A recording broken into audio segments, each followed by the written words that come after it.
Good morning, good afternoon, good evening, wherever you are in the world. You know who I am. I'm with world-class trainer James Ali Bashir. Uncle, how are you? I'm fine, thank God. As you know, your comments once again have upset a few people. They say that one of the comments were that you were born in the 60s or the 50s. That's why you are making the comments that you make today. Another person said... Which comments are those? On the YouTube channel, they've said they've listened to the interview and they've said, well, Bashir's only talking at that because he was a bitter black man from back in the 60s. That's why he's saying the things he says. In today's society in boxing, racism can't exist. Look at Pacquiao, look at Mayweather, look at Al Heyman, and what Bashir really should be talking about is the amount of money fighters are being ripped off, as opposed to talking about the colour. It's divisive. It's not divisive, because when they say look at Pacquiao, look at Mayweather, they're talking about one out of thousands that have been and that are still being abused by the system, by the powers that be in the sport of boxing too. Not just in life, but in the powers that be in boxing, they're still abusing. There's still a lot of abuse. They criticized Don King for being a corrupt person or for being a liar and a thief. But look at those around him. Look at other people that call themselves promoters. They're not dealing with the boxers justly either. So I don't know what they're talking about. And they keep saying that I'm a bitter black man from the 60s. I shouldn't be bitter about the things that's going on in society right now. I shouldn't be bitter that thousands of blacks are being killed a year in the United States, and even poor whites are being murdered in the United States. So I shouldn't be upset about those things. Those guys that's saying that those people that are saying that, they must be in denial, or they must be living in a hole, so they don't want to face the reality of where we live in. I'm not bitter about anything. I just don't like certain things, and I oppose it.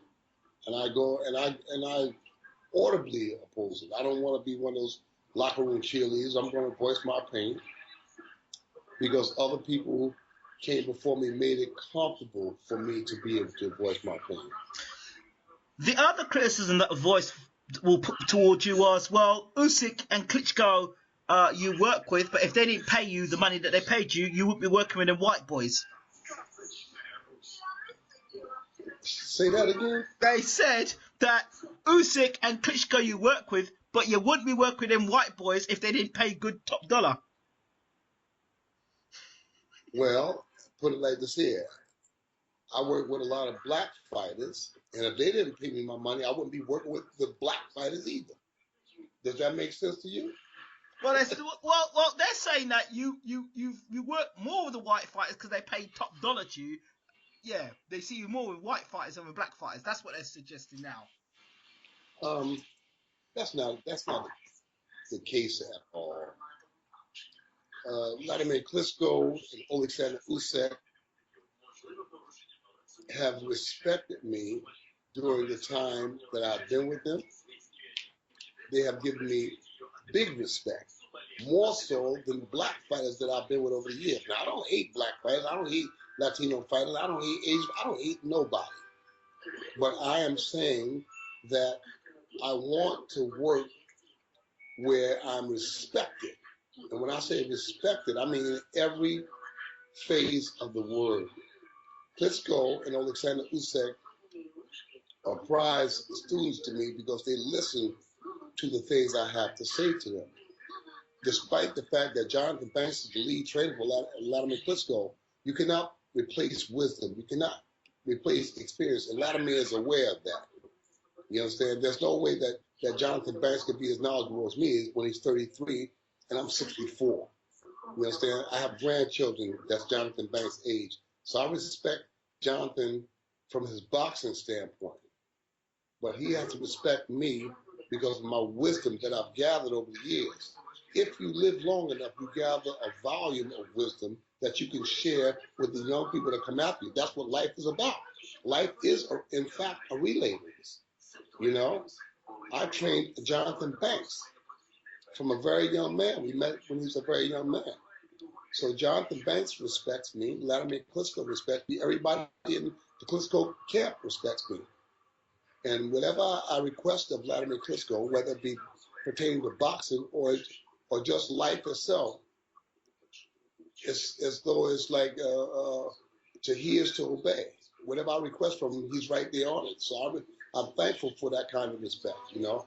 And for people saying that, you know, I wouldn't be with those white boys, they weren't paying top dollar. I'd be with Alexander Usyk if he gave me a fraction of the money that he gave me, because he's a good young man and he has asked for me to be his father. So I'm attached to Alexander Usyk for life, because he's asked me to be a father and a grandfather to his sons and his daughter.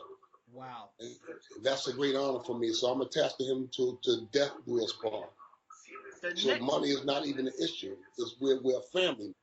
The next thing was put towards you was, well, if Bashir is that great, what happened to Eddie Chambers then? Well, you know, different chemistries, you know. Every trainer is not for every boxer. Eddie Chambers and I are very, very close. People don't know that. He and I are very, very close. Eddie has some things going on in his life, you know, that hindered him from progressing. So nothing's wrong with me and Eddie Chambers, and our story is still not finished. You know, Eddie Chambers and I could be joined together at any time. Eddie Chambers is a good human being. His brother Steve is a good human being. I enjoy the time that I've been with them. I enjoy any time that I'm with them. And I look forward to being with them again. I expect that we'll be together again, in fact. So our story is not concluded because we're not working right now. But our story is not concluded. There's a great chance that Eddie Chambers and I and Stephen Chambers and I will again join forces. Right. The return of a man that you know very well, the Haymaker, will be coming back in 2016, age 35. What are your thoughts on that?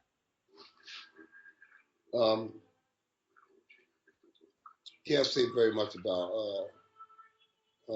David Haye. He's been out, what, 2 or 3 years? Well, last fight he had was in 2012. Yeah, he's been out for a while. You know, the jury is out on him. You can't tell. You can't tell what kind of an effect it's going to have on him being out for those years and then coming back. You know, you can't just turn the lights on and off in boxing like you do everything else. We'll have to see if he'll have a longevity in the sport long enough to reestablish himself, his name. But there's a lot of new opposition out there that he's going to have to go through. There's something I want to put towards you, and it's just an assessment. Roy Jones Jr. wasn't the best. He didn't do things technically correct, and that hurt him as soon as the speed and reflexes went, so people could time him and hit him cleanly. Well, Muhammad Ali, Ray Leonard, yep, all of them the same. Pernell Whitaker. You know, when that speed leaves them, then they become vulnerable. They just become regular fighters. You know, when that speed leaves their skills, then it's done. Their skills alone will get them, or the speeds will get them. That's why Roy was a very awkward boxer, and he's able to get away with a lot of things, even though he was doing them wrong. He's able to get away with them, but when the speed is gone, then the speed is gone. I see the WBA is going to have a super cruiserweight battle between Roy Jones and what a joke! What a joke! What a joke! Enzo's been knocked out, what, 2 of his last 3 fights? I mean, knocked out ugly. 2 of his last 3 fights, and he's going to fight for the super cruiserweight title? Really? It's a joke. I can't respect something like that. I can't respect the organization like that.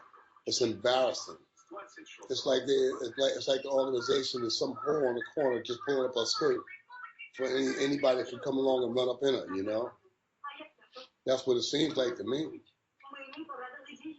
They stripped Rigondeaux of the Super Championship so that Quigg could get the full WBA Super Championship to fight against in a unification match with Frampton. You see that? Yeah. Paul Exactly. Rigondeaux. And he really is the champion. It's corrupt. It's corruption. You know, it's corruption. That's why Cotto is walking out on the WBC, because there's a lot of corruption. These guys are asking Cotto to give them $300,000 of his money. And Cotto said, no, you're not getting $300,000 of my money.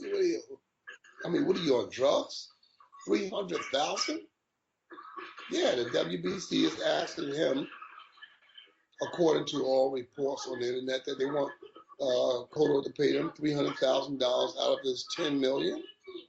They want $300,000. $300,000 is nothing to sneeze at. And Cotto said, I'm not doing it. Take your belt, shove it. At this point in Cotto's career, he don't need belts. Everybody knows who he is and what he brings to the table, so he don't need a belt for him to be respected or have a big fight. You see, the networks hasn't been fazed by it at all. The fight's going to take place. Exactly. With the WBC or not. If I was the WBC, I'd have came and said, listen, behind the scenes, said, listen, man, just give us a sanctioning fee or something. If you give us $100,000, we can live with that.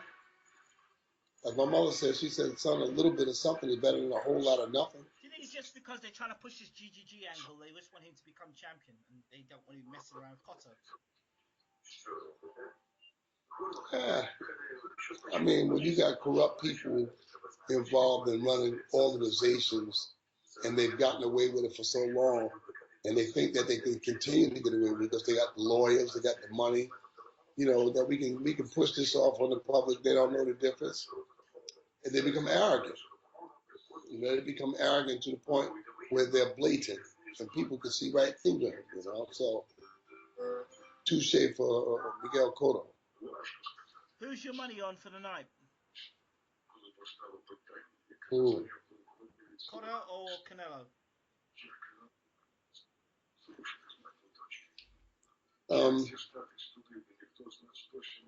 I love Miguel Cotto, but I think that Canelo is too big, too young, too strong, too ambitious. I see Canelo winning the fight. Unanimous decision or late round stoppage. Really? He's got too many plus in his favor. Experience, it won't be enough to hold off Canelo Alvarez. I don't think experience is going to be enough. That's what Cotto brings to the table. He brings a lot of experience. Right. But Canelo, as I said, is naturally bigger. He's fresher, he's stronger, he's younger, he's hungrier. I see him winning the fight. Decision or late round stoppage. Okay. What are your thoughts on Peter Quillin versus Danny Jacobs? Good fight. The establishment thinks that Danny Jacobs is going to win that fight, but you never know. You never know. As my mother would say, let sleeping dogs lie. And I think that the fact that everyone thinks that Danny Jacobs is going to win that fight, that it might wake up something in Quinlan, and we might see the best fight that we've seen in a long time in that division. See, I backed Quillin to win the fight inside 6 because of what happened with him against Jacobs and against Sergio Mora. Sergio Mora was past it, and he was like a lower weight division. He came up and dropped Danny Jacobs in the first round. Mm-hmm. And Quillin's a phenomenal puncher, I think. He's a heavy-handed guy. Well, as I said, I think that just the fact that most people think that Danny Jacobs can beat Quinlan and that he's a shoo-in to win this fight, I think that might wake up something in Quinlan that we haven't seen in a while, and this could turn into a really good fight. And Danny's been down before, and he may go down again in this fight. I wouldn't jump out the window and take Jacobs against Quinlan. I think they're sleeping on him. I think that Quinlan could possibly upset Danny and stop him. What are your thoughts on this upcoming fight between Vladimir Klitschko and Tyson Fury? It's an intriguing fight. It's an intriguing fight. Tyson is pretty confident that he can come in and do what nobody has done in 10 years, and that's to beat Vladimir and stop him, you know. So it's an intriguing fight. It's an interesting matchup. And I think that this fight will be decided in 7 to 9 rounds. Anywhere between 7 and 9, the fight will be done, over with. Somebody will be knocked out. You don't think this fight could go early, inside 4? Yeah, I think it can happen like that. There, like I said, I expect it to go some rounds before any one of them succumbs. But I think that it will definitely be decided between 7 and 9. But it could happen.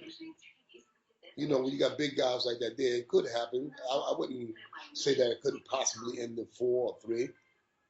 When you got big guys like that there, punching like that there, anything can happen. But I'm expecting this fight to go into the later rounds between 7 and 9. The fight should be done and over with. I think that Tyson's gonna, like I said before, I think Tyson's gonna go for the brass ring. I think he's gonna try everything he can to win that fight. I think he's gonna come out blazing.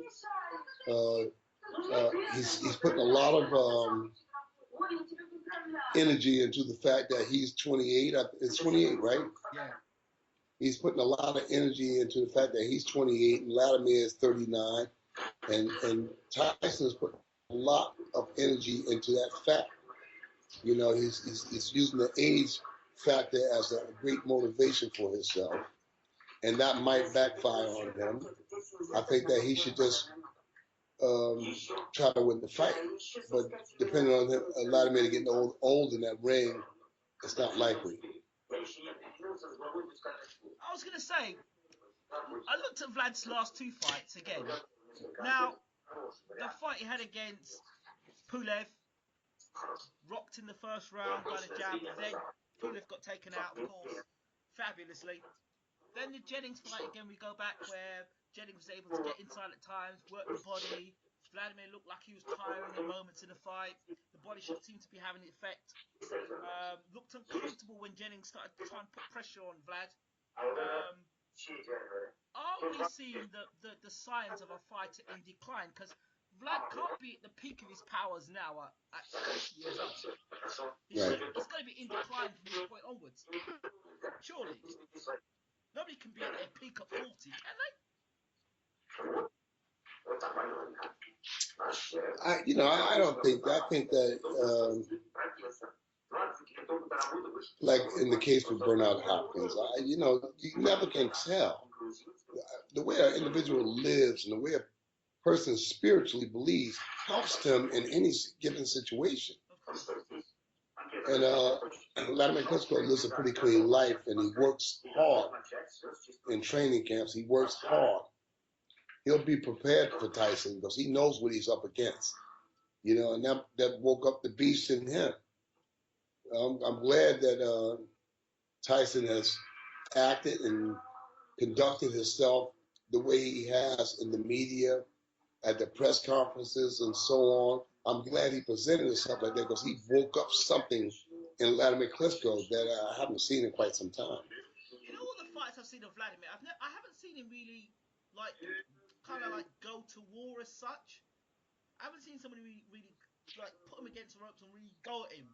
I've seen Vlad, and as a testament to his skill, dominate behind a left jab, big right hands, holding, tying up, breaking rhythm. But I've never seen someone go toe to toe, like back and forth, like a Spinks and a Holmes, or a real toe to toe battle. I haven't seen it. I'd like to see how Vladimir fights in a fight like that. Vladimir Klitschko's not that kind of guy. He's not the kind of guy to go out there and engage like that. There. Vladimir Klitschko sticks to the scientific rule of boxing, you know, and that's probably quite possible because he's been hurt in fights. He's been hurt, you know. He's been hurt, and he's come out wiser for it. The Corey Sanders fight made him wiser for it. He's not so reckless now. He's more of a calculating boxer, where he's placing his punches, he's placing his movements. He's compiling points and how to go in and how to get out. So yeah, he's a more scientific fighter now as opposed to 12 years ago. Interesting. In boxing of recent times, what's been the thing that's really troubled you the most, apart from the race element of boxing, which we talked about? What else troubles you about the sport? And the trainers, of course, the lack of trainers. What troubles me about the sport is that guys that don't have real credentials are able to be pushed off on the paying public, whether they're paying money or they're paying attention. They're being pushed off on the paying public as great talents, and they're not. You know, they're not great talents. You know, they're I guess they say, well, we take what we can get, but they're not great talents. It's like the boxing is full with clowns and buffoons now, you know, boxers and the trainers and the conditioning coaches, whatever you call them. It's like a sideshow. You know, everything is theoretical. I mean, the Mayweather pad work, you know, slap, slip, slap. You know, everybody is a pad guy. Everybody has the knowledge. Everybody is a trainer. Everybody knows, you know, and without having any real backup credentials. Everybody is in the sport. Everybody knows, you know, that's in the sport. Everybody knows. Like I said, Teddy Atlas is had one fight with Brandon, beat up Brandon Rios. Brandon, with all respect due to Brandon Rios, because he's a great contributor to the sport of boxing. I have all the respect in the world for Brandon Rios. All right? And I have all the respect in the world for the Garcias because they made contributions to the sport. Those guys came to fight. You know, they didn't come to play, they came to fight. But having said that, Brandon Rios is a retread. You know how you get retread tires and you put some more meat on it and send it back out? He was a retread. So Bradley goes in there and stops a retread. Brandon hasn't looked good his last 3 fights. He just barely made it through those fights. All right? So now this guy, Bradley, beats Rios, and the next day, Atlas is saying, we want Mayweather. And I'm saying, really? I mean, what is he, some kind of a guru? He could see ahead that he's going to make Bradley into that kind of fighter? Bradley looked like Bradley in that fight. Bradley didn't show me anything so different. But right away, people are jumping on Teddy Atlas, made Bradley better. Teddy Atlas, Bradley's been a warrior. I didn't see anything different. I didn't see something surprising. You know, I didn't see him come out and do Muhammad Ali. I didn't see him come out and do a Sonny Liston or something like that. Something that would surprise me. It was Bradley. And now Teddy Atlas says, "Oh, we want Mayweather next." Or is that Teddy saying, "Well, I want to get paid for this? Give us Mayweather next." He's that confident he can make weight. You know, I'm Teddy Atlas. I can make Bradley beat Mayweather. There was something, as you nobody else could, but make Bradley do it. There's something you said about that whole Teddy Atlas thing. There was something that another YouTuber said to me. They said that the reason why Bashir's face is not well known on the bigger circle of boxing is because he's not been on an HBO or Showtime. if he had a Cotto or Mayweather or Pacquiao or Amir Khan, if he was fighting one of them top tier fighters, even Klitschko, if he'd been Klitschko and it was on HBO and they had all the, if they had one of those, then maybe they'd see more of you. And that's probably the reason why people don't see as much. Why is that so? Why is that so? I've had Maurice Harris on HBO. Nobody said the fact that I took a guy with a 5-5 record and took him all the way to the #1 spot in the heavyweight division, not once, but twice. I took a guy nobody wanted to deal with. I took a guy that was a loser, and I took him to the #1 spot in the world in the heavyweight division where no heavyweights wanted nothing to do with Harris. When I brought Maurice Harris to HBO, none of the heavyweights. The only reason we got so close to Chris Bird, we was ranked number 15, and we tried to fight everybody from 10 all the way up to the #3 guy who was Chris Bird. Bird is the only one that said, "I'll fight him." Everybody else moved out the way and let us walk that far. So I've had Monty Barrett fight Nikolai Valuev on HBO. Look how many times Nassim Richardson has been on HBO. Look how many times Bowie Fischer has been on HBO. Bowie Fischer, how many times has he been on HBO? What are you talking about? It's plain to see what's going on here. Bowie Fischer was a master trainer. And how many times did he go to HBO? Nobody recognized him. And I guarantee you said Bowie Fischer right now, 85% of the boxing community don't know who Bowie Fischer is. And he was a master trainer. Nassim Richardson's been to HBO how many times? He's the guy who exposed Margarito. And you go to the 85% of the boxing public really don't know what contributions he's made. Why? Why is that? Ask yourself, why is that? I mean, it's clear to see what it is, man. You know, I saw an article online where a black woman, a school teacher, has sex with the students.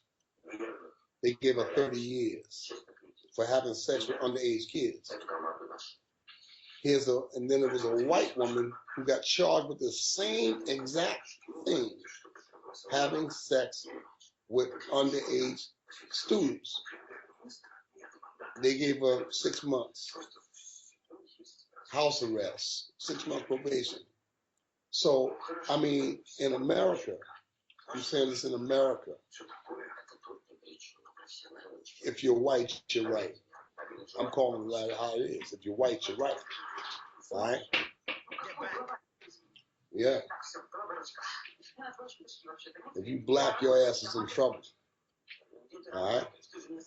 So you don't get the same credit. It was a thing when I was growing up, where my mother would say that, you know, in this world, son, you got to be twice as good as your white counterpart.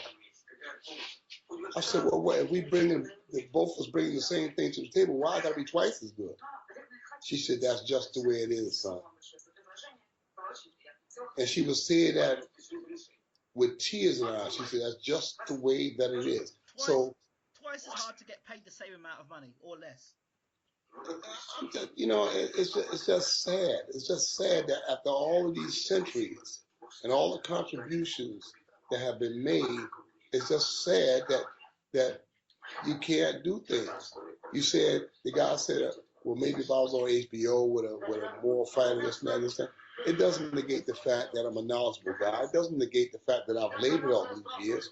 You know, I'm just calling a spade, and I'm not even doing it for myself because I'm getting on in age now. I'm not going to be around forever. I'm doing it for the young guys coming behind me. I'm standing up saying stuff that they wish that they could say. But I'm at the point now where I'm just fed up with nonsense. Somebody has to address this here so to make it better for those people to come after you know? There's other people out there who are laboring too, and they're not going to get credit for it because there's a cycle. There's a cycle where people says, oh, this is all right. We can get away with this here. And it shouldn't be, because blacks make up a big part of boxing. Blacks are the major contributors and have been the major contributors to boxing for many, many years. So why shouldn't we get a piece of pie? Why shouldn't we stand up and say we're not getting our just due here? But then somebody would argue and say to you, well, okay, fair enough. What about Mayweather? What about Pacquiao? What about Sugar Ray Leonard, Thomas Hearns, Mike Tyson, Marvin Hagler? Those are the drop in the bucket compared to the fighters that's out there. All those guys are a drop in the bucket compared to the fighters that's out there. They're a drop in the bucket. And they had to, and people say, look at Marvin Hagler. Marvin Hagler had to go through hell and high water. He had 50 fights before he got a title shot. 50. People don't know that he had to have 50 fights before he got a world title shot. And then when he got the world title shot, they robbed him. The Vito Adam Primo fight, Hagler won the fight. They call it a draw. So he had to go through hell and high water. If he couldn't fight, he'd have been stuck in the mud. You know, stuck in the mud. Racism lives in boxing. There's a lot of racism in the sport of boxing, just like there's a lot of racism in the world. Okay, so then the other argument would be, well, Bashir, you're not making things any easier by talking about it like this. You're making it worse, making it a black and white issue. You're being divisive in what you're saying. That's another thing I've heard as well. I'm not making it a black and white issue. They're making it a black and white issue. And there's a lot of white people that appreciate what I'm saying. They write me all the time. They call me all the time. There's a lot of white people saying what you're saying is right. Somebody has to address it. So what they're saying, that Negro keep quiet? Maybe I should be like, you know, John McCrow or somebody. You know, and don't just sit on the fence looking and not say nothing. You know, the whole thing. You know, Bashir, I'm not trying. Bashir, you're a younger man, an older man. You know, you should just think about retirement and just take your little money and just go away into a corner. Well, that's what the thinking would be. You know, just take the money you got your sick, work with that, work with Klitschko, and just fade away into the distance. That's how they like to see us. You know how many relatives I've had that has said to me over the years, don't make waves. That's the one. Don't make waves. Don't make a scene of yourself. Don't make waves. You're not going to be able to change nothing. Uh-huh. And my words to him is, you never know until you try. Imagine somebody told you, don't make waves. Just keep quiet, stay on the plantation, keep your mouth shut, and master let you earn some money on your own to buy your freedom. Just keep quiet. Just imagine if Harriet Tubman had done that. Imagine Ali did that. You understand? Imagine. Yeah. I mean, yeah, some people are just born to do certain things. I think that I'm born to oppose the wrong things in this world, you know. And one day, yeah, God gonna call me back like everybody gonna get called back. God gonna call me back. But I wanted to be said that I tried. Okay. So then, is there anything you could do for maybe like a Black Boxers Association or Black Progressive Boxers Association in America? I don't know. Or Ethnic Minorities Boxing Association? No, I don't think, in my mind, I don't think having a Black Boxers Association, it's like, it's just blocks everybody else from being a part of it. Well, so then how would you do it? I mean, you've got to have some way that you've got to. How are you going to change? Are you going to change it? If you don't make it black, then you make it ethnic minorities. Then what do you call it? Underprivileged? What do we call it? What would you call an organisation? Because there are probably loads of ethnic minorities being underpaid or feel that they've been shut out. No, we should. I think more so we need to go through the powers that be, the ones that's perpetrating those actions. Say, stop it. We want to stop. But to go for those powers that be, the powers that be have got the money. They've got the money. So, you know, you need to have people who... Yeah. But what you do is you have an organization where there are whites whites has to be inclusive. Because there's a lot of white guys out there that don't like the stuff either. They see what's going on. They know what's going on. There are a lot of white guys out there. I have a lot of fighters that's friends in the States and out of the States, and they see what's going on. They see what's going on, you know? There are certain people that they chose. They chose certain people to go certain places in the sport, and other people say, you can't come. You can't come. So, okay, so give me some solutions. How can we move forward with this? The fighters themselves has got to join hands. Latino, black, white, Asian, doesn't matter. Those people, boxers, are the underprivileged. And if boxers really looked at themselves, they would understand that it's them against the world. The powers that be, the people that's making money off of them, most of them don't care nothing about it. One of the fighters get hurt, the beat goes on the next week. Nobody cares about them. So the boxers themselves, Asian, black, white, Latino, Arabs, whoever they are, they all have to join hands and oppose the powers that be. You know, oppose them. It's just not right. It's not right. You know, and the only way it's going to change is they come together. They can't let one person stand out there. You know, like Bernard Hopkins took on the establishment all by himself and basically beat him. Hopkins took on the establishment single-handedly by himself. Don King, Butch Lewis, you name it, Hopkins is going against him. Lou DiBella, you know, anybody, Hopkins is going against him. And he lost here and there, but for the most part, he won. He's still standing tall, he's on his feet, and he's controlling his own career. You know? That was a time for all the boxers to come together and get behind Hopkins and say he was right. But no, everybody has a separatist attitude. I got a good manager. I got a good promoter. Really, you do? You think you do? But Hopkins was a representative of the boxing community, and they didn't like him. They tried to take him out, and they couldn't. And he's still standing tall. So my hat's off to Bernard Hopkins because he tried. He tried, you know. I mean, you got to stand up. Somebody's got to stand up. Somebody's got to oppose what's happening, you know. The guy said that if I had been on HBO, I've been on every network, HBO, Showtime, ESPN, Friday night fights, Tuesday night fights, USA Tuesday night fights. I've been on everything in these 46, close to 47 years. I've been a trainer in this sport. I've been on every network. It doesn't mean a single thing. It doesn't mean nothing. There are a lot of guys that go in there and they don't get no recognition. What do you learn about today's boxing fans? From what you gather in your experience? They're not properly informed. They're not in-depth fans where they study the history.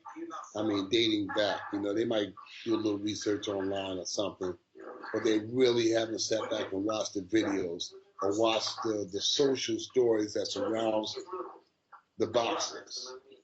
You know, you can give them anything basically, and they'll run with it. You know, they'll look at different things in different ways and basically agree with the establishment.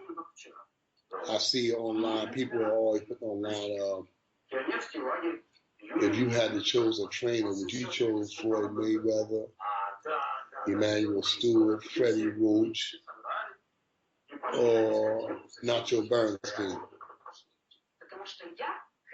Nothing wrong with the people that they chose, but they don't even mention those people who came 40, 50 years before these people even showed up. They have no idea, no in-depth idea about those trainers that existed long before the guys they mentioned. They were far better than those guys they mentioned, you know? Even Customado in my mind has got to be the greatest trainer ever. Anytime you can take 3 ghetto rats, Torres, Patterson, and Tyson, and turn them all into world champions, that's a hell of an achievement. In my mind, you know, that's a hell of an achievement. They were outstanding champions. And then to come up on the same ladder, you got the 2 youngest heavyweights ever in the history of boxing, Mike Tyson and Floyd Patterson. That's in my mind, that's like mind-boggling. How could that happen? And the same trainers involved with both of them. So yeah, in my mind, he'd have to be. In my mind, if I said there was the greatest trainer ever, it'd have to be him, based on those things. Yeah, but people will say to you, and obviously you know better. Emmanuel Stewart's name comes up every time. The greatest trainer. It has to be Emmanuel Stewart. Yes, Emmanuel had some great success with those young people out there in Detroit. Tommy Hearns, Milt McCrory, Jimmy Paul, Dwayne Thomas. But anybody that was there, like myself over the years, know that could not have been possible unless because of the fact that he was surrounded by good, solid trainers. As you said before. That never got no credit. Not taking nothing away from Emmanuel Stewart, but I want the listening audience to know that kind of stuff doesn't happen by waving a magic wand, that because magic will come in and put his blessed hand on a guy's shoulder, he becomes champion. No. It don't happen like that. There's a lot of guys. It looks that way from the outside. Yeah, it looks that way from the outside. But anybody with good sense would know that he's a solid trainer, but he has some good, solid trainers in that gym around him, helping him. That never got credit. That's the thing that bothers me. One of the things that were given, that called the Emmanuel Stewart a bit of a mercenary, that he had the opportunity to train Audie Harrison. He refused to train Audie Harrison because Audie hadn't approved anything as a pro. He was quite happy to pick up Lennox Lewis.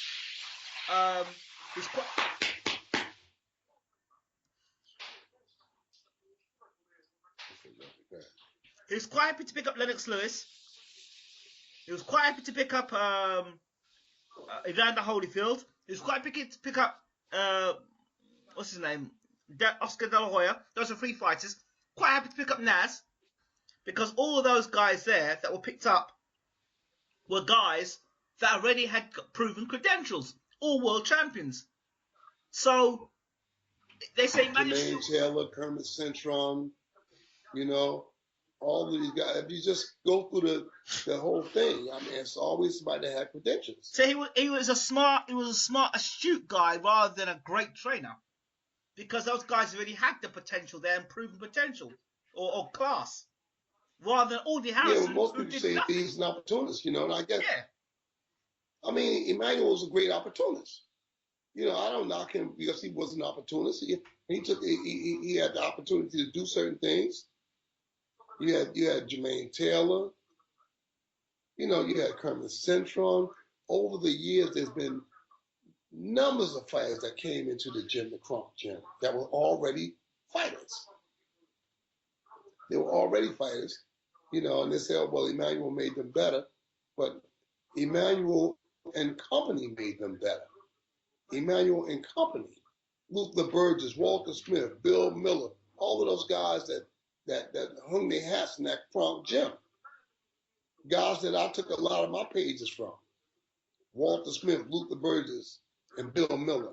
I learned so much from those men. What are the sort of things you learn from guys like that? Give me a flavour of the things you would learn, just little snippets of what they would teach you that you wouldn't just generally get out of a boxing manual, or you wouldn't get just going to a normal gym. What is it? What was that creme de la creme? They taught me the tricks of the trade. When to hold them and when to fold them. When to apply and when to withdraw. And me saying this here doesn't tell the story. Full story, no. I wouldn't have thought so. It doesn't tell the story. But in the language of boxing, they did tell the story. Yeah, of course. And everything I just said, they told the story. Because I would pump them for information. I would pump them for information. In fact, one day I sat with Bill Miller, another man, Floyd Logan, and Walter Smith.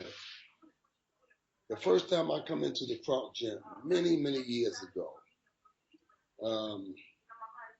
And we was talking, and I was asking some questions, and these guys are sitting around, they're the old sages of sport. And Bill made a reference to, why did I ask so many questions? I said I asked so many questions because I want to take advantage of the time that you guys are here. I said, because if everything goes according to nature, you guys are going to leave before me. They got quiet. They got quiet. They said, yeah, well, you might leave. I said, you're right. I might leave before you guys. I said, but if everything goes according to nature, I shouldn't leave before you guys. You guys should leave before me. And so now I'm asking you guys to help me extend your knowledge to me so I can extend it to some other young man. And that's what they did. They parted wisdom with me. I always pumped them for wisdom. I always pumped those guys for wisdom, and they helped me. They told me different things that I'll part with somebody that's not a wise guy. I go in gyms now, and like I said, young people don't ask me nothing because they know it all. But I was one of those guys. I came inside the Crunk Gym. I came in asking questions. And when I left out the door, I was asking questions. 24/7, I was asking questions. And those guys befriended me. And I learned a lot from those men. Jimmy Glenn down in New York. Jimmy Glenn is still alive. Jimmy Glenn got to be at least 85 now, you know? And I call Jimmy every week. Once a week, I call Jimmy. Jimmy, how you doing? You know? How's everything going? This and that, this and that. I tried to get Jimmy to ride. Recently, I tried to get him to ride to Australia with me. He just told me I can't ride like that no more. 85, 83, whatever it was, he told me. I can't take those kind of rides no more. And it scared me a little bit. I said, what do you mean? And my mom saying, what do you mean you can't take it? But I understood later on that he's just too old to do it. To be sitting like that for 16, 17, 18 hours, you know? So Jimmy and I talked over the years. We spent a lot of years together, okay, in Times Square. He had the Times Square gym up on 42nd Street, and we spent a lot of years together. When I found that I wasn't going to be a boxer, I said, I'll be a trainer. I was over in New York every single day. I'd leave work, I'd hop the train and go to New York every day to be under Jimmy Glenn. So I learned from a lot of the best guys in the sport. You know, people look at it now and say, you learned a lot from Emmanuel. But Emmanuel was 4 years older than me, 5 years older than me. I learned from Jimmy Glenn, Walter Smith, Luther Burgess, and Bill Miller. Those are the guys I really learned the wisdom of the game from. I picked up some things from Emmanuel. I learned some things about life and boxing from Emmanuel. But the big bulk of the knowledge that I have in my head now, I learned from those men. Jimmy Glenn, Walter Smith, Bill Miller, Luther Burgess. What about Eddie Futch? Where does he come into the picture? Eddie Futch was a long time. He's an old timer, you know. I met Eddie Futch on the end, you know, just before he started playing ball. I met him on the end of his life, you know. And I didn't have a chance to really pump him because he's always on the go, you know.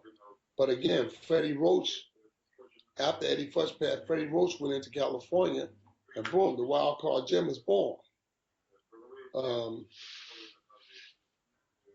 You got Thel Torrance that was right there with Eddie Futch. Where's Thel Torrance? Where's he? Why he didn't take off? Why? Thel Torrance is a very knowledgeable man. Right?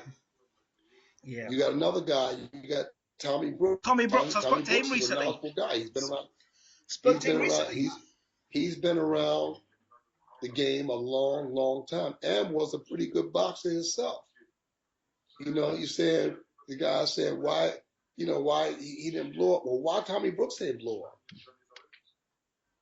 Tommy Brooks has been there with the best of the best. Why didn't he blow up? Outspoken. Yes. Yes. Tommy Brooks is outspoken. You got Thel Torres and Tommy Brooks. Those two got, why didn't they blow up? They've been there with the best fighters over the last 50 years. Why didn't they blow up?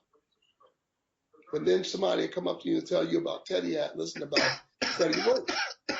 I mean, when they say Freddie Roach and Teddy Atlas, I'm saying Tommy Brooks and Thel Torres. Well, I mean, you got two black guys, you got two white guys. You got one guy that's on ESPN, you got the other guy got the wild card gym, and it's like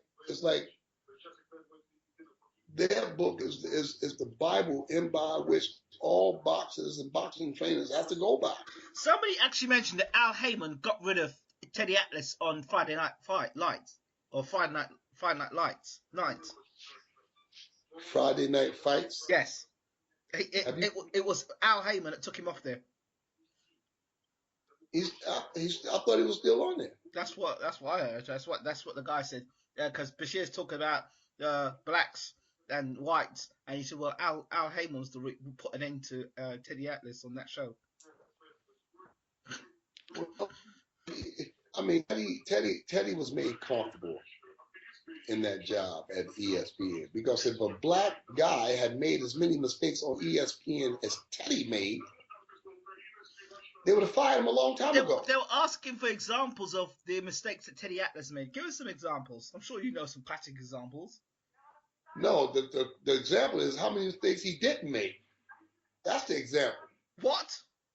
How many mistakes he didn't make. In other words, it was that bad. Teddy was made to be comfortable in the job. All right? His oral skills, speech patterns and stuff. You understand? Black guys couldn't have lasted in that job as long as he did. Teddy was allowed to get away with it because he was Teddy Atlas. I mean, he wasn't the best orator on that program. I mean, he wasn't. He wasn't the best guy there. He wasn't the best guy that could have chosen. There was more educated, more guys that have backgrounds in journalism stuff. You know, they made him comfortable. I mean, starting from the very beginning, he came in making mistakes. A lot of stuff went on behind the scenes on ESPN, you know, that I won't mention here. But there's a lot of things that went on behind the scenes where Teddy was made to be comfortable. If a black guy or Latino guy or Asian guy did it, he got fired.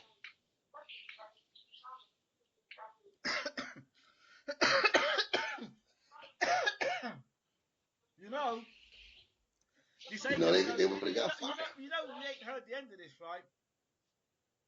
You know, we ain't heard the end of this. I don't care. I don't care. I don't care. Another comment was that Bashir, I've had enough of Bashir. He was all right until he started talking about the black racism and throwing the black card up. I'm done with Bashir now because of that. I don't mind what you do, Ingram, but that Bashir, I'm done with him. Listen, anybody that knows me knows that I'm not a racist. Yeah, I know you're not a racist. I know that. I take pride, you know, and I, you know, I, you know, my mother. I take great pride in honoring my mother's memory, honoring what my mother raised me to be, trying to be everything I do. I consider my mother's teachings in it. You understand? And a lot of my friends are white guys, man. You know, a lot of my dear friends, a lot of white guys have come to the rescue, man, when I was in some serious trouble, you know.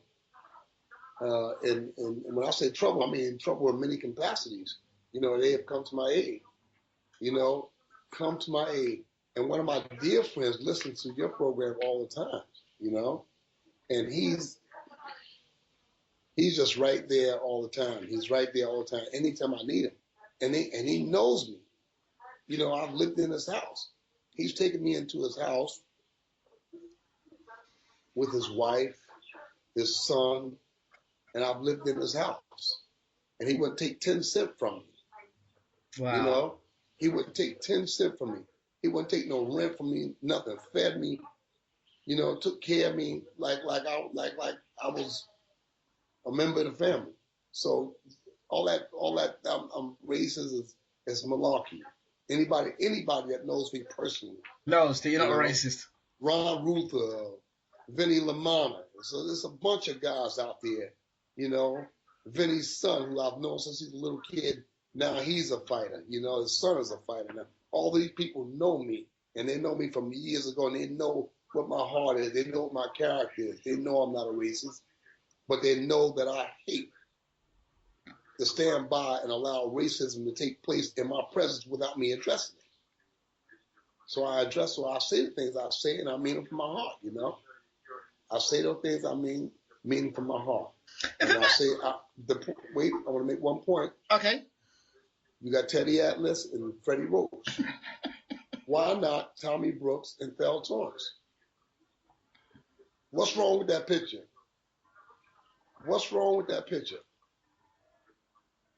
You know, because they didn't push those guys. Nobody pushing those guys. They're good guys, but we can't use them. All right, hold on. George Foreman was on HBO for many years. And then something happened. Tarver was on HBO for a while. And then something happened. And he didn't, I don't think, did he come back? Has he come? I know he's on PBC now. I think Tarver was on Showtime. Was he one of those two who's on, and then they pulled him off it because he had got drug. Yeah, he found some drugs, and then another station picked him up. Yeah. They picked Tarver up because Tarver is a colorful guy. There's always this air of controversy around Antonio Tarver, so he's attractive to the viewer, and he's well spoken. So you know, I can understand that. I can understand that. You know? Andre Ward. Andre Ward is very well spoken. He is. You know, he's an attractive guy in that he makes, with no training, he makes the commentary job look beautiful. He's well educated in that position. You know, Lennox Lewis. Lennox was there at HBO, and I didn't think that worked out too well. You know, I didn't think that worked out too well. For some reason, or another, HBO didn't like him, and they let him go. But I think that you need guys there sometimes, you know, and Teddy Atlas is included in this. Sometimes you need those rough and tumble guys like Atlas and Roy Jones and Lennox Lewis and George Foreman, who speaks off the cuff, you know. You know, like George Hopkins is pretty good. Bernard Hopkins, I've heard him a few times talk. He's pretty good. Yeah, Hopkins is good, but not as attractive as Roy Jones. Not as attractive as Andre Ward. He's not as well put as Tarver and those kind of guys. He's not as attractive as that, you know. And then you've got Paulie Malignaggi, who can't say anything wrong. But Paulie is good. He is good. Because Paulie likes to talk. That's why Paulie's good. Paulie talks like that in the gym. And Paulie's a nice guy. Paulie's a super nice guy. I like Paulie. Everybody likes Paulie in that announcer's job. So yeah, he should be there. Yeah. I suggested once to Tyson Fury that he should go on Sky Sports and air his opinions on Sky Sports. I think he'd get sacked within the first 20 minutes because his views are quite forthright, and he'll tell you if two guys can't fight. He'll tell you these guys can't fight. Tyson Fury, he'll tell you these guys can't fight. Oh yeah, I like Tyson Fury is good. Yeah, it's good. Listen, let me tell you something about Tyson. Tyson is a realist. He's a funny dude. I mean, how could you be around Tyson Fury and not like him? Yeah, of course. I like the guy. The guy is funny. He's a natural comedian. He was there in Austria with us for about 2 weeks in Latimer's camp, and going back some years ago. But I like him. He's funny. He was doing stuff in the hotel, you know, that he shouldn't have been doing. But he's a funny guy. You never can tell what he's going to do. You know, how could you know Tyson Fury and not like him? He's a great guy. He's a likable guy. You know, he's a likable guy. I think people confuse the personality with the fighter. That's what seems to happen a lot in boxing. Like, you know, he has to sell. He's selling tickets, and he has to open his mouth and say something. Yeah, but he's gonna open his mouth whether he's selling tickets or not. He's gonna open his mouth. He can't help himself. He can't help himself. You know, he's a naturally funny guy. You know. Did you manage to watch the face-off between him and Vladimir by any chance? Yeah. What did you think of that? Were you entertained? Yeah, typical Tyson. He's typical Tyson. You know, he's an entertaining human being, and I like him. You know, it's hard not to like him. You know, it's hard for me not to like the guy. You know.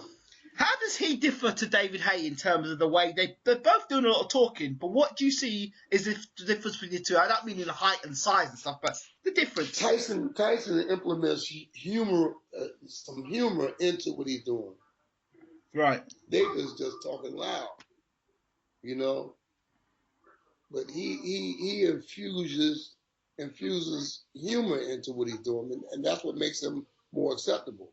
Shannon Briggs infuses humor into what he's doing, and that's what makes them likable. That's what makes them endeared to the listening audience. So how does Klitschko view sort of like a Haye? If you put Haye, I've always thought about a room with Klitschko, Haye, Fury, and Briggs. Just put us four in a room together.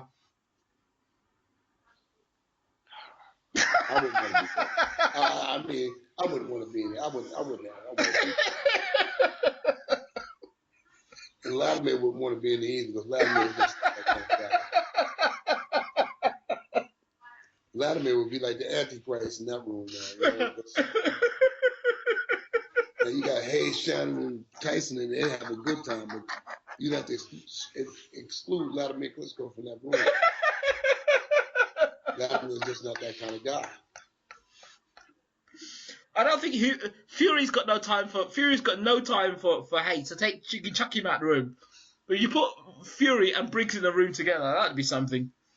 Yeah, that would be something. Oh dear. But finally, the intent of both men. I'd like to see that fight. The intent of David Haye and the intent of Tyson Fury. In terms of intent, you heard a lot of Haye. Did you think that he could come out with the intent that he did? Or did you think, this guy, once we hit him, we'll shut him down? Give me the question again. Intent. When you listen to a guy talk, can you tell their intent, like with Kubrat Pulev? He seemed to be like a man that was talking, but he was coming to do some damage. Right. Kubrat was. He was. Kubrat Pulev was coming to do some, and that's another fight I've seen. Tyson Fury versus Kubrat Pulev. Tyson Fury versus Shannon Briggs. Because those are big guys too, you know. But yeah, he was coming to do some damage. He meant to do some damage to Vladimir Klitschko in that fight. So, can you tell as a trainer who's full of bark and who actually means business? At this stage, I'm 40 years in boxing. Can you tell those guys who are really up to talking and who are really? No, you can't. You can't really tell unless you're watching their prior fights.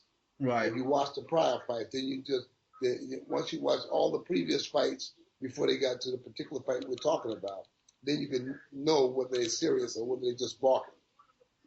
You know, so you base it on what their history is like. You know, you look at their history and you can tell whether they're serious or not. It's not likely to change in one fight. That history will not change in one fight. Even if it's a grudge match? A guy can be steady, and then he meets a guy he just doesn't like. Yeah, the emotions sometimes can make you better or make you worse.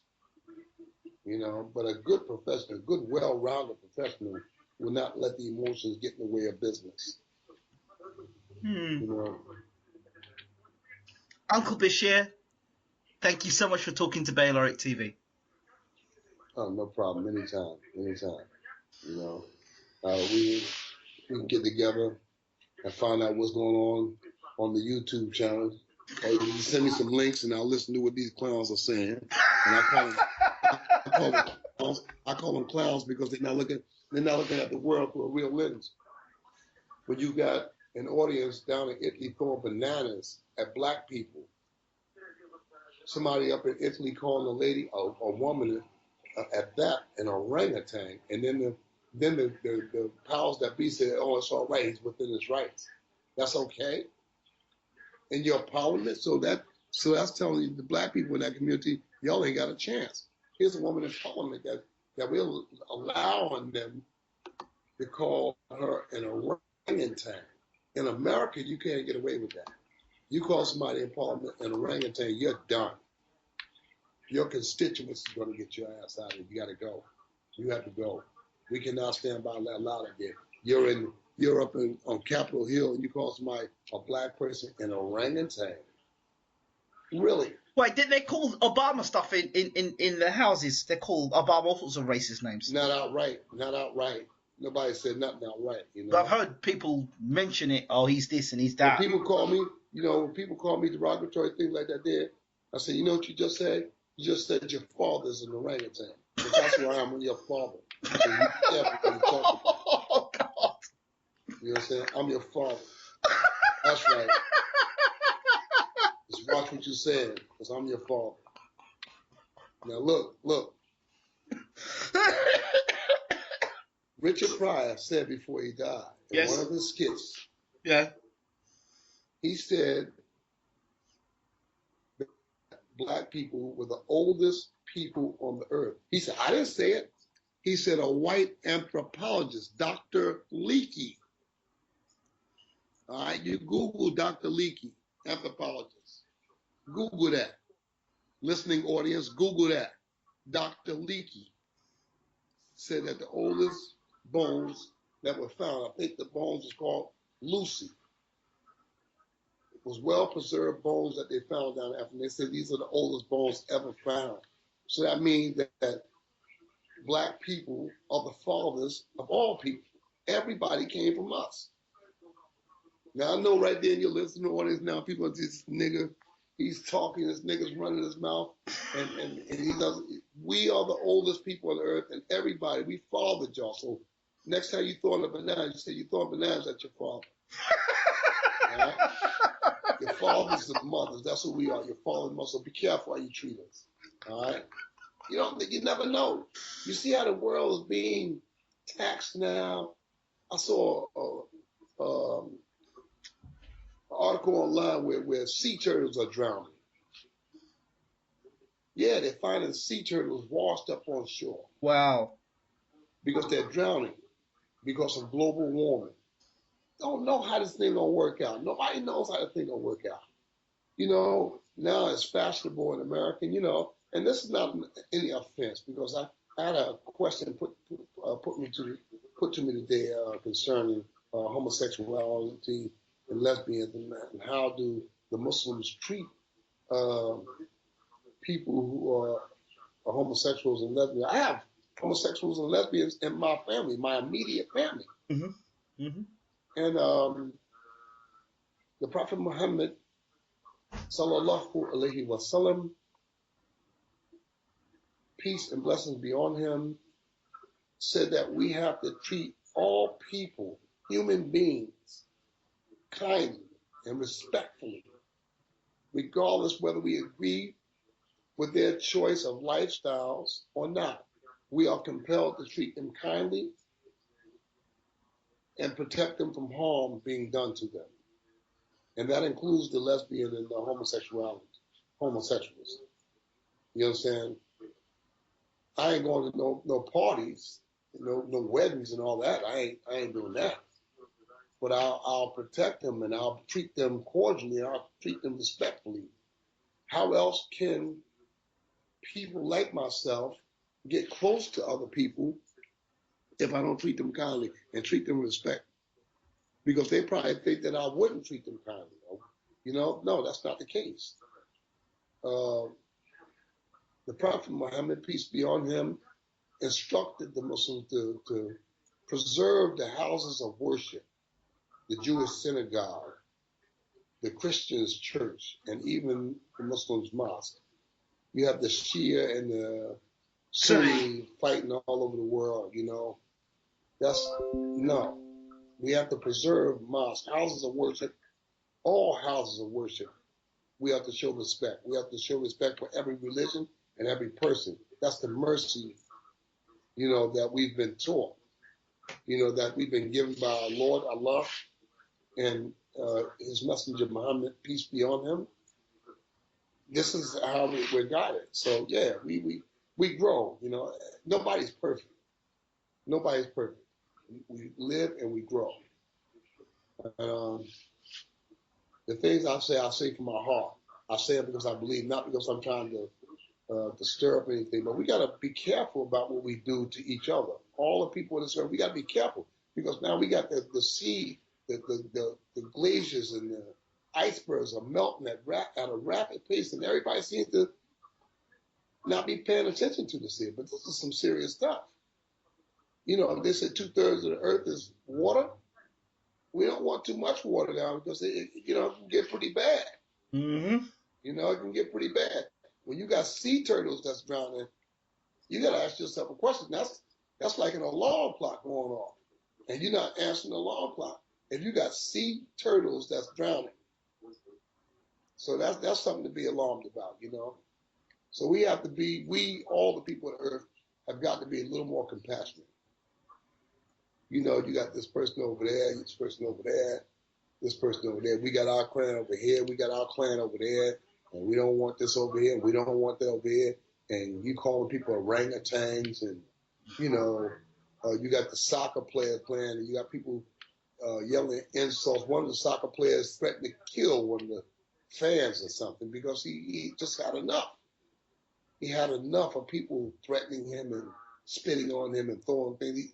He's a human being, and he got angry. He said, if a fan does that again, I'm going to kill him. You know what I'm saying?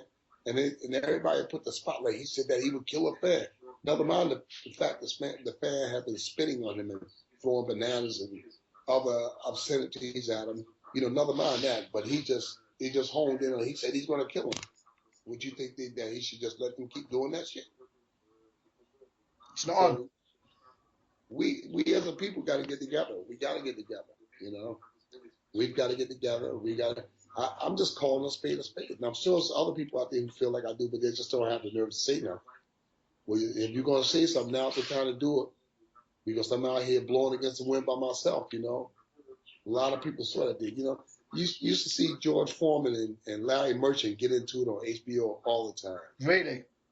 Yeah. Because Larry Merchant would say something, and George would say something, and Larry would say something. And George told Larry one night, you never been in there, so how you going to tell me what's going on inside of it? Right on the air.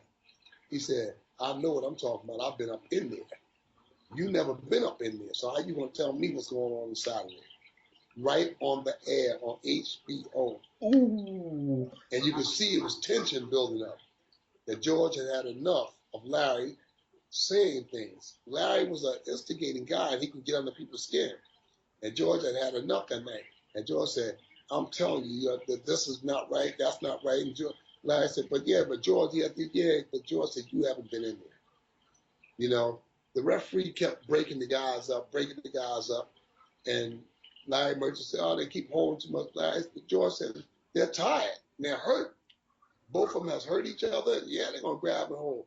He said, yeah, but it's not acceptable. George said, you know what you're talking about. When you're tired and you're hurt, instinctively, you're going to grab somebody and hold them. You're trying to buy time. You're trying to get through the round. So, yeah, it was a different thing to have a guy like that there. He was a knowledgeable guy inside and outside the ring. I was meant to ask you, what happened when obviously you had the media on a media day or media when you invite the media to the training camps? What is that all about? I mean, like we see it on the TV, we see media, and you see all the various commentators that are there and their pundits are there. What are your aims for a media day? Is it just to put a show on? Is it just to let people know that you're there? Or is it to give people a flavour of what's going on? Or is it all an act? Give people a flavor of what's going on, up close and personal. And they sit back and they ask the questions from the champion. And they ask the question from the sparring partners and the handlers that's in the camp. It's just a shoulder rubbing situation. But after the fight, when everything's over with, You and I'll make you aware. So much stuff goes on, that people don't even be aware. You know, they don't even be aware. They think they know so much. I look at all the wise guys in the press, all the wise guys in boxing, and stuff be going on for years. I have watched the Klitschko's work. They're masters. The Klitschko's. They're masters of deception. You understand? They know how to be professionals. And I sit back and I shake my head. I say, oh, man, I can't believe that they're actually pulling this stuff off right in front of the people that fight. All the way up to the gate. They don't even, I said, nobody's observant enough to even know what they just did. Right in front of the fighters be right there in front of them at the press conference, at the weigh-ins. And people can't even see the professionalism that they have just become a victim of. It was I don't know if you ever saw this program in America, and a guy come on and said something would happen, and then it said music would come on in the background, and the guy would lean forward and say, "You have just entered the Twilight Zone." Yes. Well, that's what it is when you fight in Klitschko. You have just entered the Twilight Zone, and you don't even know it. You don't even know it that you just entered the Twilight. So Tyson, Peter, you guys out there, you have just entered the Twilight Zone, and you don't even know it. So I know they're gonna be listening, but it's all right. It's all right. You have just entered the Twilight Zone, and you don't even know it. You have just become a victim of Vladimir Klitschko's professionalism. Let me ask you a question here. Sparring partners, double agents, do they exist? Who cares? That means yes. Yeah, maybe so. I mean, and how's Vitali, by the way? He's the mayor. He'll keep. He's pushing pencils over here.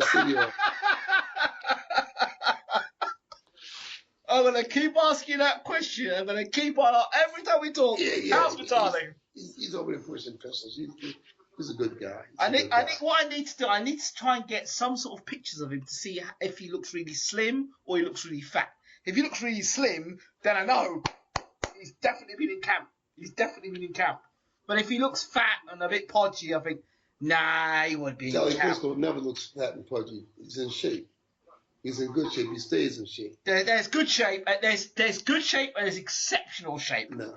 When you see him, Vitali Klitschko, he looks like he's never left the ring. He looks like he's never left the ring. He's impeccable shape. Impeccable. I'm sure he'd be in impeccable shape, and you'd know he's been in impeccable shape sparring with Klitschko. No, ain't nobody. He doesn't spar at him. Okay. He doesn't box anymore. So, what does that mean for anything? Huh? What does that mean for anything?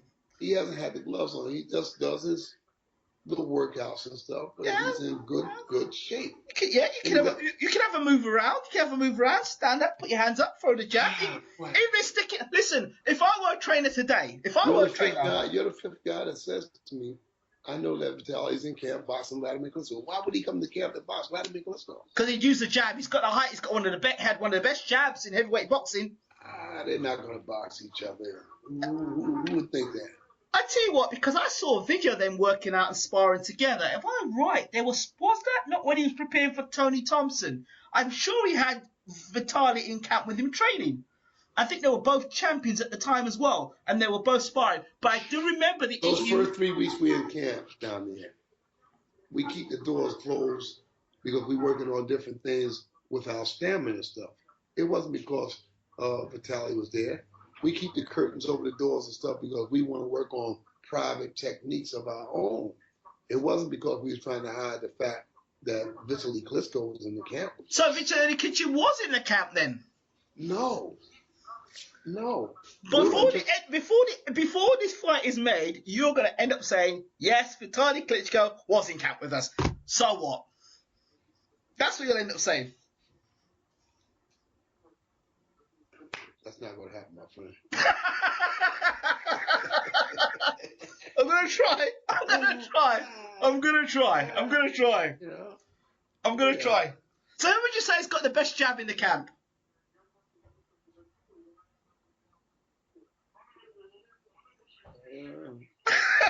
It's gone quiet.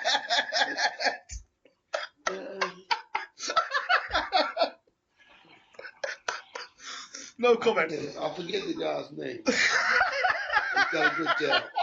But he's got a good jab. I forget the guy's name, but he's got a really, really, really good jab. Yeah. You know? Yeah. Vitali Klitschko himself is here in Kiev, and he's been pushing pistols down City Hall. Oh, I'm sure he has. His boxing career is over. Yes, of course. Yeah. What, do you think okay, hypothetically, because obviously his career's over, done.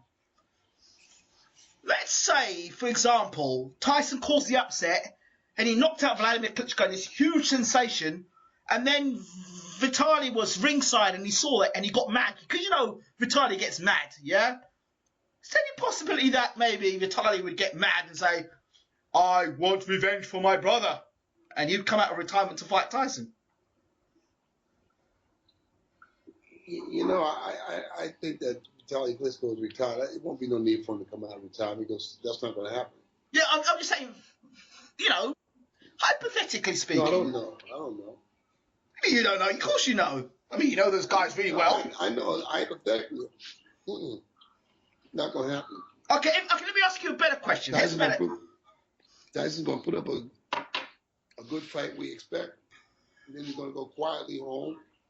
You know, he's going to take his beating like a good young man, and he'll come back later on, just not now. Okay, well, hold on. You swerved this slightly. I want to go back to this Vitali Klitschko. If Vitali Klitschko were to make a comeback today, how long do you think it would take for him to get himself into fighting shape to fight again? In your assessment? It'll take him 8 months to a year. Oh, wow. Huh? Wow. 8 months to a year. And what about Johnny Nelson? Take Johnny Nelson. How old is Johnny now? 40. It'll take Johnny to 50 to get back, man. Yeah, it'll take Johnny to 50 to get back. Why? Because Johnny Nelson is an old fogey. Johnny is an analyst now. He ain't no boxer. I tell Johnny, I say he better stay away from rings too. I'm gonna have a call for a committee. Don't they have a BCC or something over there? I call somebody on it. You better stay away from the ring. Royal Protection of Cruelty to Boxers, I think it'll be. Yeah, Johnny's done. Okay? Johnny. But so Johnny's an old fogey, but Vitali Klitschko could do it in a year. I mean, what gives you that? I mean, if Vitali's been, mere 4 or 5 years now, maybe? Unless you've seen him recently. I mean, if you've seen him recently, then you would have an idea of kind of like where Vitali is, right? No, I just see Vitali at the local gym here. Oh, the local gym? He was at the local gym, was he? He's at the local gym here. Oh. The workout gym, no boxing. Right, so what, he just comes to us keep fit, does he? Yes. Yeah, yes. Right. A man with that sort of mentality, that sort of... he has huge cojones. He's got real balls, that man. Yeah. I can't imagine seeing him in pink dressing and doing keep fit. I couldn't see it. He'd be in a gym. Yeah, we go to the fitness center here in Kiev together, and he's in good shape. What sort of good shape would you say? You know, has he got a bit of a gut still? Is he trim? He's trim. Very trim. Really trim, yeah? Good shape? He's a big man. Yeah, he's in good shape. He's in really, really good shape. And how does the jab look? What jab? This jab. Vitali's jab. How's it look? I haven't seen his jab in a while. Oh, okay. Okay. I haven't seen his jab. I haven't seen him jab. He hasn't done any shadow boxing. He just is pulling the weight machine and things of that nature, but nothing with his jab. Okay. And the rematch, is there a rematch clause? Is there a rematch clause in the contract with Fury? Should he lose? No, I don't think so. Oh, come on. There must be a rematch clause in the contract. got to be a rematch clause. There's a rematch clause for Vladimir, not for Fury. No, yeah, for Vladimir, yeah. Yeah. It's called a spare tire. Just in case. Just in case. Just in case. But what about the just in case with... There was that thing that if you beat one Klitschko, you had to beat the other Klitschko. That was for David Haye, I mean, back then. Well, if you... I tell you right now, if I guess he would. I mean, hypothetically speaking, if Vladimir lost, I guess Vitali would want to fight Tyson. I thought, yeah, that's what I kind of wanted to hear you say. That's a bit more like it. I mean, I guess he would. He got that kind of relationship, so I guess he would. Yeah, that's it. That's what I thought. But I don't see that happening. You're not meant to see that happening. I mean, what kind of a coach are you if you can see the other guy beating your man? You get sacked. I'm a realist. You know, I'm a realist, and technically, I don't think Tyson Fury has the experience right now.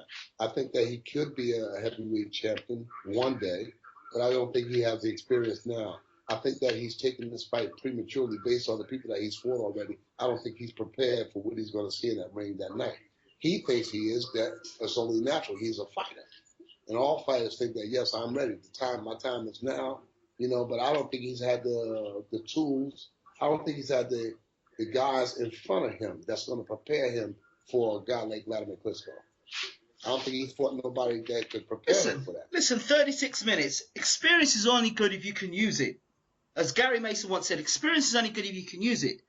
But if you get knocked out, in the first round, if you get knocked out in the second round, all that experience or 20 title defenses and you know, great left jab and great right hand mean nothing if you get knocked sparked in the first round. Yeah, you're right. That's absolutely right. So that can all that can get shut down real quickly with a good right hand. Mm-hmm. Not Gallotta against Lewis. Gallotta was tough, he's strong. He went so many rounds with Riddick Bowe, and he was this and he was that. Bowe could fight on the inside, Bowe could fight on the outside. Lewis went and took him out in a round. Mm-hmm. What was that experience for Gallotta that night? Yeah, it's Niente. Mm-hmm. Like I said, what indication do you have? What's in Tyson Fury's history that would lead you to believe that's going to happen with Vladimir Klitschko? A desperate man is a dangerous man. That's what it tells me. But yeah, desperate, yeah. Or he could put himself in a position to be in a situation where it's danger for him. It's danger for both guys, because if both guys are coming intent to throw punches, both guys are dangerous. Because it's not just about Klitschko throwing punches; it's about Fury throwing punches too. Vladimir Klitschko is more into the sweet science of boxing. He's not going to go out there and throw caution through the wind, throw balls to the wall, and start throwing punches. Yeah, but the fights that he's been knocked out in, the guys have thrown cautions to win against him. Those guys have taken chances against him. Pulev, even Pulev that took chances. It's when you take your chances and how you take your chances. Pulev got greedy. He got in, he rocked the champion with a left jab, rocked him, and could have stepped away. Stepped out. Didn't, or slipped to the side. Didn't do that. He was there too long. He was a hero for 5 seconds, and then bam, got knocked over. Tyson's a hyper guy. He's gonna do some things out there that's gonna make him very vulnerable to big shots. I can tell he's a hyper guy, and he wants to make an impact.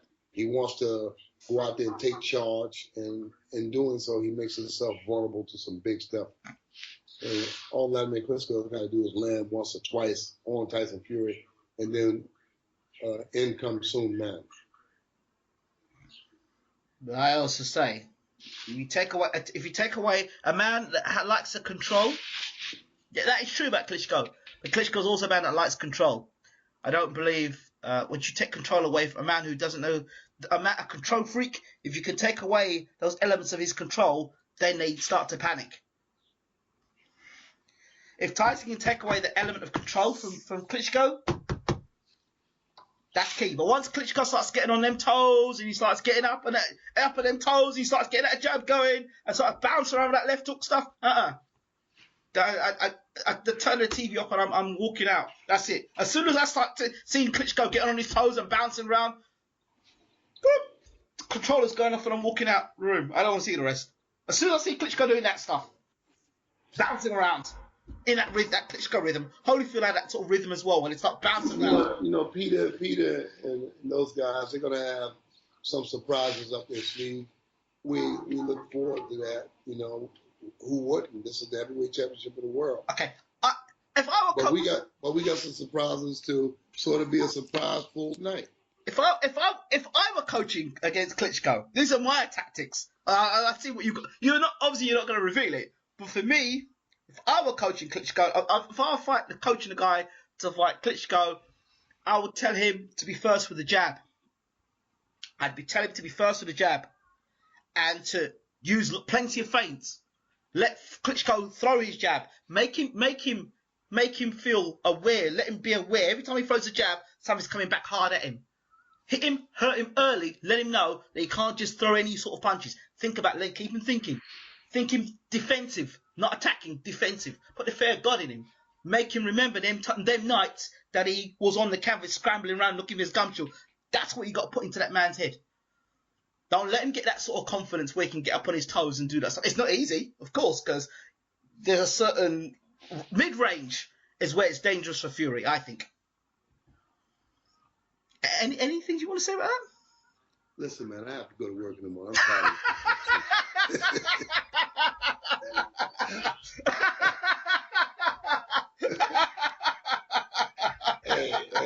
Hey.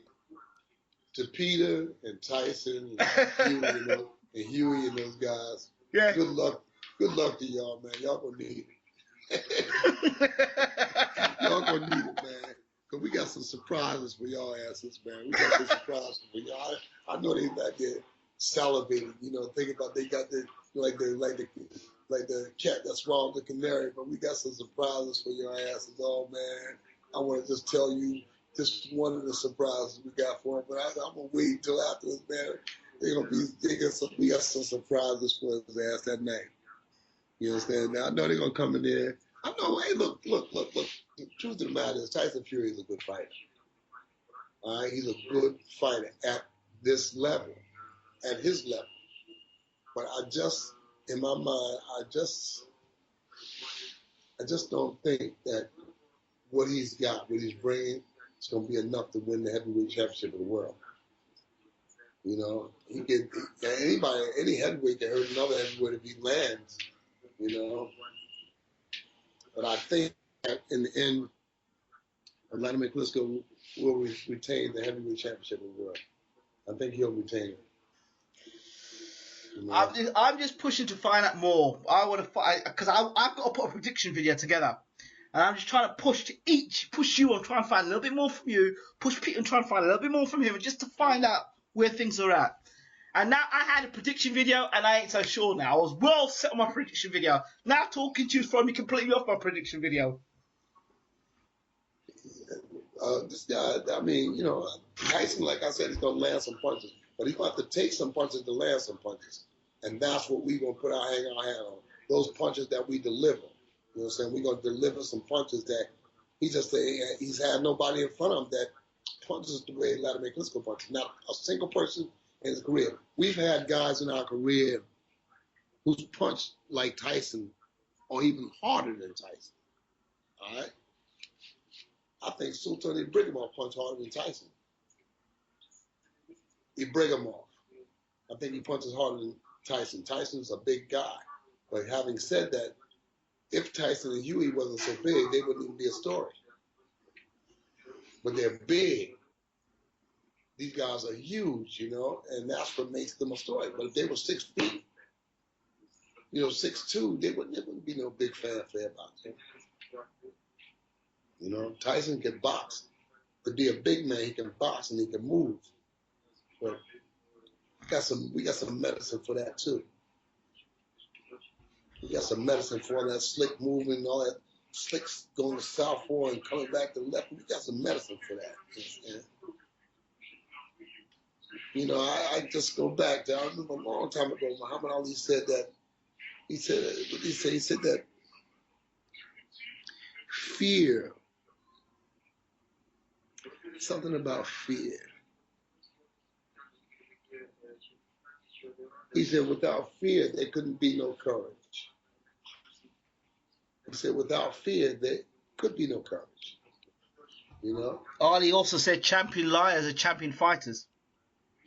What you said? Ali also said champion liars are champion fighters. Yeah. And Ali also said you can't hit what you can't see. Mm-hmm. Tyson said that last statement quite recently. Mm-hmm. Oh boy, wait till I tell you. Wait till I tell you. I got some, wait till, you know, I might wait till fight night to tell you. Before they get in the ring, I might just call you up real quick from the locker room or something, tell you something, say, this is what I want to tell you. Would you say you can't hear what your eyes can't see? Tyson gonna be that fast? Tyson gonna be moving that fast? You say, would you say your eyes can't hit you, what you can't see? Yeah. He's gonna be moving that fast, huh? Wait a minute.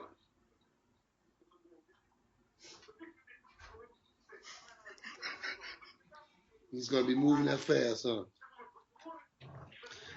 It's gonna be some kind of movement, man. Tyson said your eyes can't, you can't hear what your eyes can't see, right? That's right. He also said that everyone's got a plan until they. Well, he said that everyone's got a plan until they get hit.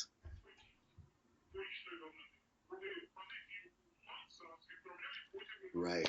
And he also said that Klitschko's best win, his trademark win, was against David Haye. That's his greatest win. You know, he said that. He said, you know, that.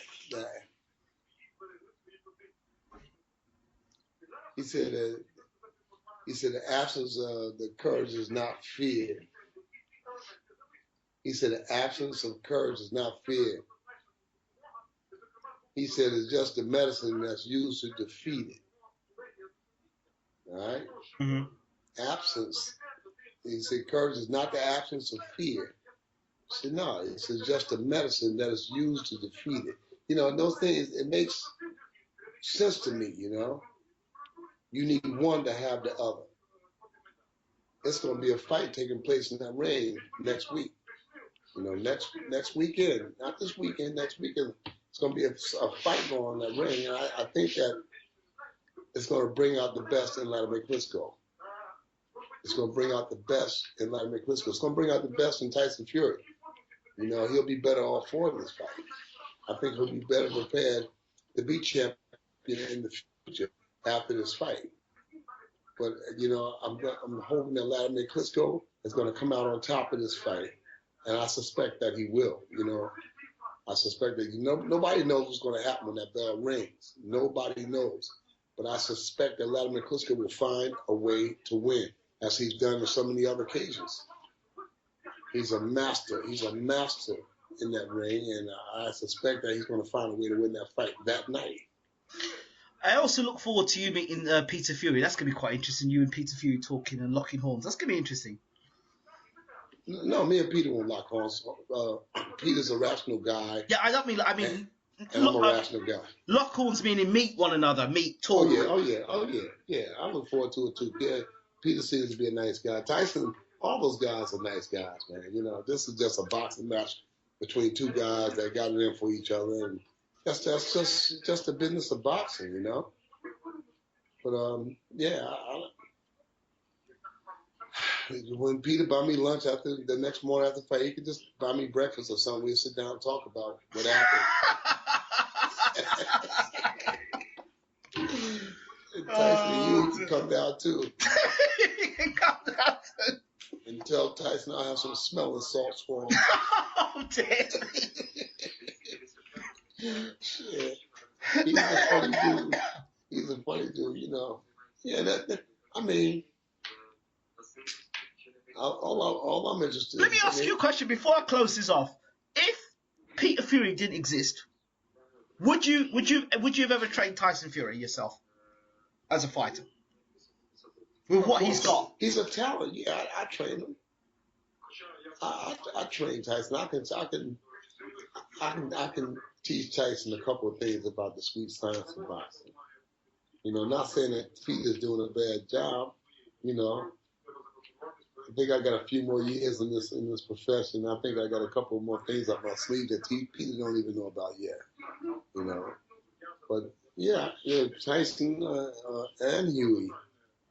You know, I trained a lot of fighters in my life, but I think my forte is training the heavyweights, the big guys, cruiserweights and heavyweights. That's my specialty. Those guys are my specialty. You know, I can train any person that will listen to me, but my specialty is heavyweights and cruiserweights. You know, where I've left my mark, my impact on the sport is with the big guys, the heavyweights and the cruiserweights. Those are my guys. Those are my guys. You know, I can do more things with them than I have done with the small guys. You know, small guys are a whole different picture. You know, they move faster. Yep. The heavyweights and the cruiserweights, bam, and it's done. You know, it's done or either on the way to being done. So I'm staying close to that there. So yeah, I can work with any guys. You know, these guys that haven't seen me work, you know, they just don't know what they're missing. I'm telling you, they don't know what they're missing. There's a reservoir of knowledge. A reservoir of knowledge and application. They're two different entities, you know.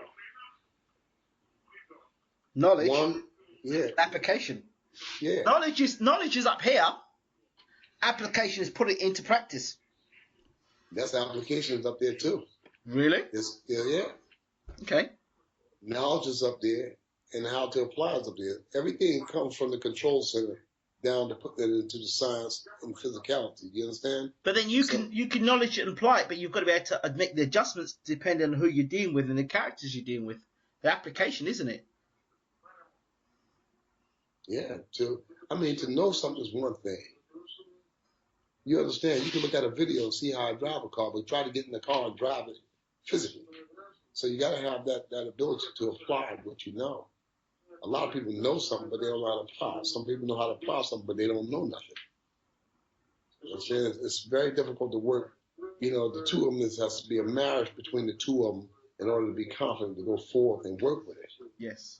Yes. You know, if you know something that if you know something and you don't know how to apply it, or you know how to apply something you don't know it, what good is it?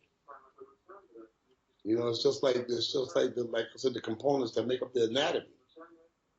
You got gases, you understand? Gases, liquids, and solids. Take away one of those ingredients. Just take away one of them. The other two don't do you a damn bit of good. You need the three of them working together. There has to be a harmonious circle between the three of them working together in order to get something done. To walk from here to the corner store, you got to have those three working together. And if you don't have them working together, you're dead. And that's what people in boxing don't know today. They don't have that. Some people know, and then some people don't know how to apply. Some people know how to apply and don't know. So what do I mean? They're dead in the water. You know, and people think that's why the sport is called the sweet science. The sweet science. That's why I'm so grateful to those guys that I was around. Bill Miller, Walter Smith, Lee Black, you know, Jimmy Glenn, those guys, those old smart guys. And that's what the young people in this sport is missing today. You got a bunch of young, wise guys that hasn't been around nobody, has talked to nobody.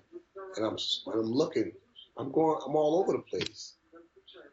Man, brother, I'm all over the place. I'm seeing every place, everything. You know, Mexico, Argentina, South Africa, Australia, Russia, Ukraine. And I sit back and I watch and I say, oh my God, I can't believe they're making these fundamental mistakes. Fundamental mistakes. I was in the gym today in the Ukraine and I'm watching fundamental mistakes. They're teaching young kids fundamental mistakes. And I don't say nothing because it's not my place to say nothing. You know, people get offended when you try to correct them. You know, but nobody comes up to me and say, how you think I'm doing here? And if they ask me, I would tell them, say, this is wrong. You should teach them this here. This is what you need to teach them. But I see fundamental mistakes start with young kids. And you know how hard it's going to be later on to correct those Well, mistakes? you need to be in a place where you're more appreciated. I know Usyk appreciates you, But that's around the world. It's the same thing. It's not just boxing. It's life itself. The young people are impatient. They want their bounties right now. They don't want to wait. They don't want to labor. They want to put it in a jar, shake it up, and want it right now. That's why you got so many people in the game that know more about life and boxing than I know. You know, never mind the years that I've spent around this sport and in this sport. And I've been around some of the greatest fighters in the history of the sport, where I've lived in houses with them, where I've shared barracks with them. You know, the great Matthew Saad Muhammad, Eddie Mustafa Muhammad, you know, Mike McCallum, Donald Curry, Tommy Hearns. I've been around these guys, you know, in training camps. I've been there with the great Emmanuel Stewart all those years. 18 years I was with Emmanuel. Day and night, you know what I'm saying? Soaking up everything that I could. Just soaking it up, watching and learning. This thing don't come overnight. You learn that over an accumulation of years. Over an accumulation of years, you learn. We've been all over together, Emmanuel and I. You know, our last trip was Bern, Switzerland. And even then, we'd sit down and we'd chew it up. We'd always hash it up. We'd watch videos together. You know, he gave me a book, Charlie Burley, out of Pittsburgh, Pennsylvania. Emmanuel was very big on Charlie Burley. Ask right now, you get on any kind of network right now, say, ask any of the fans, are you familiar with Charlie Burley? And some of them probably are going to the internet now trying to find out who Charlie Burley is. But Charlie Burley was a very great fighter. Ray Robinson didn't want nothing to do with Charlie Burley. African-American boxer who fought as a welterweight and middleweight from 1936 to 1950. Mm-hmm. He was born in Bessemer, Pennsylvania, United States. And he died in Pittsburgh, Pennsylvania in 1992. He was a middleweight. And Ray Robinson said that was nothing but a tough fight. He said, I won't make no money with that. Ray Robinson was a businessman. He said, I don't want nothing to do with Charlie Burley. Wow. That's just a tough fight. He was considered the world coloured welterweight championship and the world coloured middleweight. Listen to this. He was born Charles Dwan Burley of Pittsburgh, Pennsylvania, in September 6, 1917, to a mixed-race couple. His father was a black coal miner and his mother was a white Irish immigrant from County Cork. Wow. He had 98 fights, 83 wins, 50 by KO, 12 losses, 2 draws and 1 no contest.